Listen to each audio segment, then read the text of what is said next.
All right, so today I want to talk about my experience with the Bambu Lab A1 combo. So this is the version that comes with the AMS Lite that allows you to do multicolor printing, which is kind of awesome.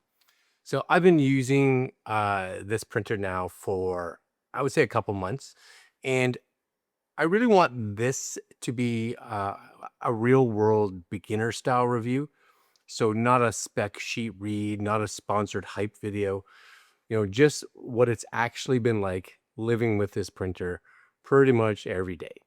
And I do have to say I use it almost every day.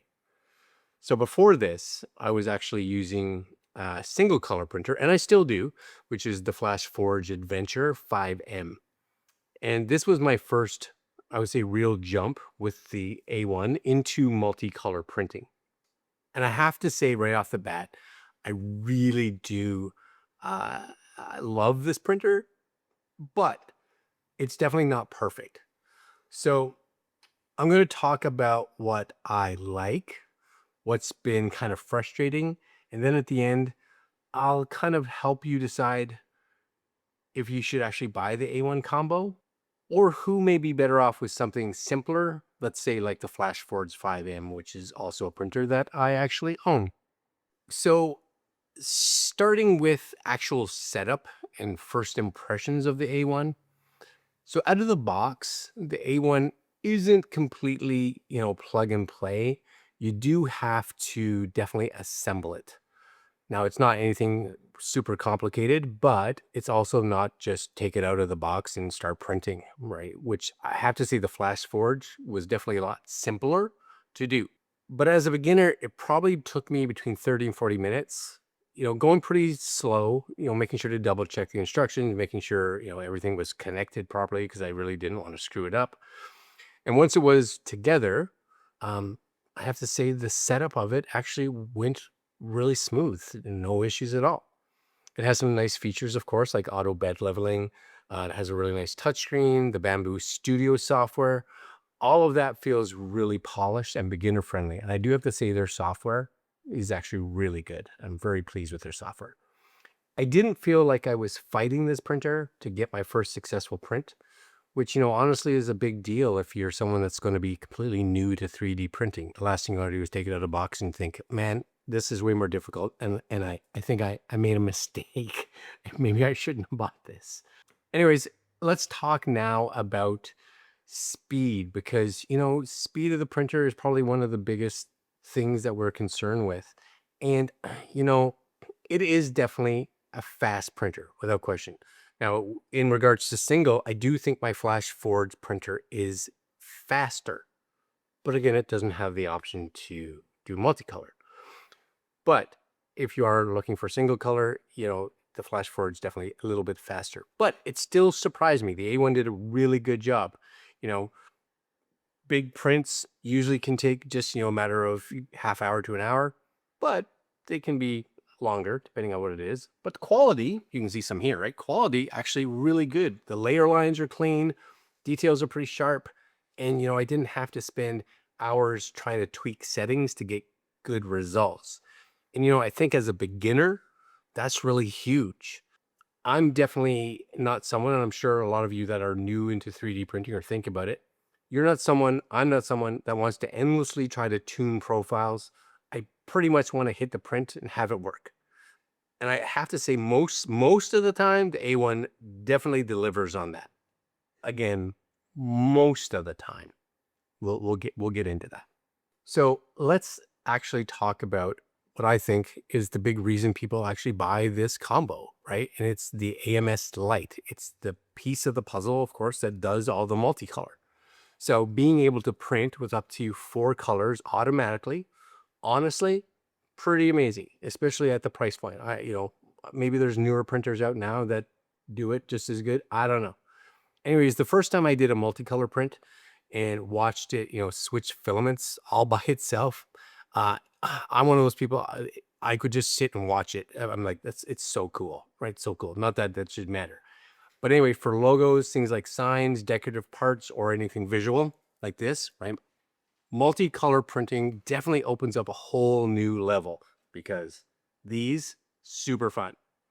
And even outside of multicolor prints, I love being able to keep 4 spools loaded at all times. So what's nice about that versus, let's say, a single color, a single color, you'd have to print out the one color, pause the print, and then, of course, switch your filament, and then resume the print with a new color, and then pause the print, switch the filament. But no, you got 4 colors completely mounted all times. Do you have to do anything? Um, for the most part, no. When it works, it's quite magical. Anyways, that convenience alone, I think, is something that I would definitely miss if I had to go back to just using my 5M printer or any single color printer. Having that convenience of having those 4 filaments just accessible at any time is great.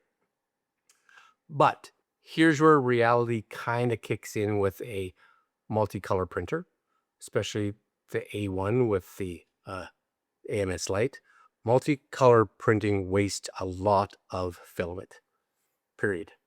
Every time the printer switches colors, it has to purge out the old color, and it has to purge it out of the nozzle, and all of that plastic gets thrown away, just completely wasted. And on some prints, I was actually shocked at how much filament actually ended up in the purge pile, in the poop bin, I guess you call it, right? It was just, in some cases, it actually felt like I was throwing out almost as much plastic, or maybe even more, as the actual print itself. It was just color, waste, waste, waste, color, waste, waste, waste. So that's something you really need to understand before buying this printer. Now, I don't know if all multicolor printers are the same, but definitely with this one. So multicolor printing, convenient, without question, but it is not efficient. Yes, convenient, not efficient. I've learned to be more strategic, combining multiple parts into one print, using multicolor only when it actually adds value to the print. But no matter what you do, that waste is completely a thing, right? You have to be aware of it. So if you're on a tight filament budget, this may bother you more than you expect. Now, filament's not crazy expensive, $18, $19 per roll. But still, if you're spitting out half of it in garbage, right? So just kind of be aware. Now, let's talk about the most frustrating part of my experience. And that's the actual AMS light itself. Now, as much as it's the wonder that does multicolor, it is also the most frustrating part. So when it actually works, fantastic. But if you compare it to my, again, 5M, I've had way more filament issues with this printer than I've ever had with that Flashforge.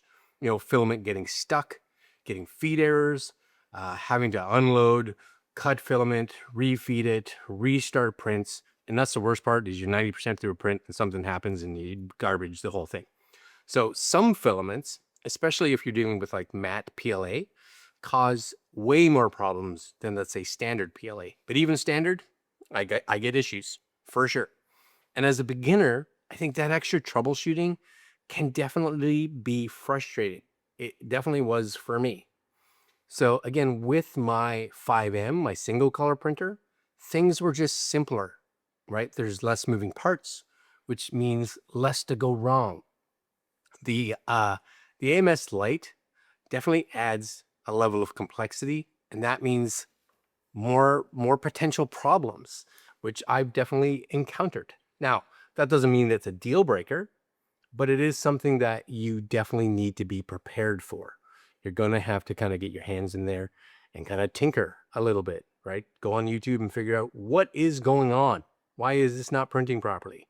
It's an issue, right? And it can be really frustrating, without question. So let's wrap this up with a quick, I want to say, comparison, a practical comparison. So the Bambu Lab A1 combo, I think this is something you should consider if you definitely want multicolor printing. And definitely the software. Their software is fantastic. And you're okay with a bit of filament waste, maybe a lot of filament waste. And you don't mind having to do the occasional troubleshooting. And you want room to be able to grow, because it does allow you to add new parts to it. Now, single printer or single filament, let's say like the 5M, This may be something that you prefer if you just like that simplicity, or you mostly are going to be printing single color prints, or you value reliability over features, or you want fewer things to troubleshoot. Again, I haven't had to troubleshoot anything on that one.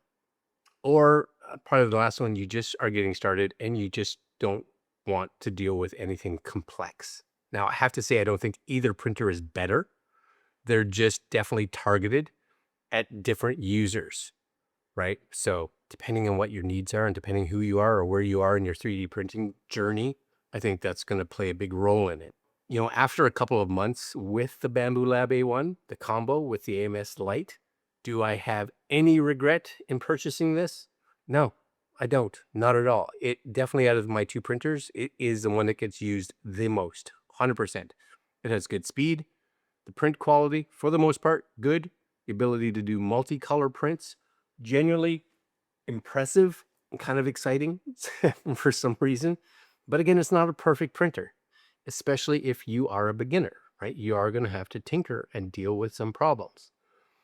But if you go into knowing with that there's going to be wasted filament, you go in thinking that yes, there's going to be some troubleshooting. You know what? You're probably going to love it. If you don't mind getting your hands in there and trying to figure things out, you're going to love it. If you expect this to be flawless and maintenance free, then you're not going to love it. 100%. You're going to be a little bit frazzled, right? Anyways, hopefully this helped you decide if you think the A1 combo is the right printer for you. I'm definitely pleased with it. If you have any questions, again, drop them in the comments below. If you want to see more real world 3D printing content, basically, well, you know what to do. Like, comment, share, subscribe, hit the little notification bell. Anyways, I just finished the print, which was actually this one. Look at that. Yes, that turned out nice, eh? Yes, that's pretty. Nice and thin. Multicolor. Look at this one. Look at that multicolor. My gosh, that's sexy. Yes, definitely sexy. Can't do that with a single color. No, no, no. Anyways, the AMS Lite, for me, probably one of the biggest issues I have, right? Most of my complaints come from the AMS Lite part.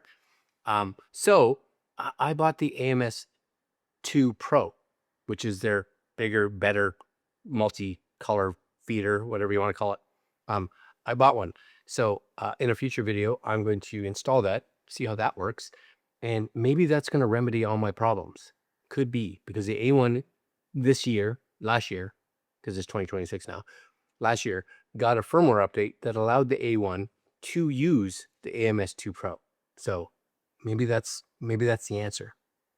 Anyways, I'm going to leave you guys, and I will see you guys next video. Later.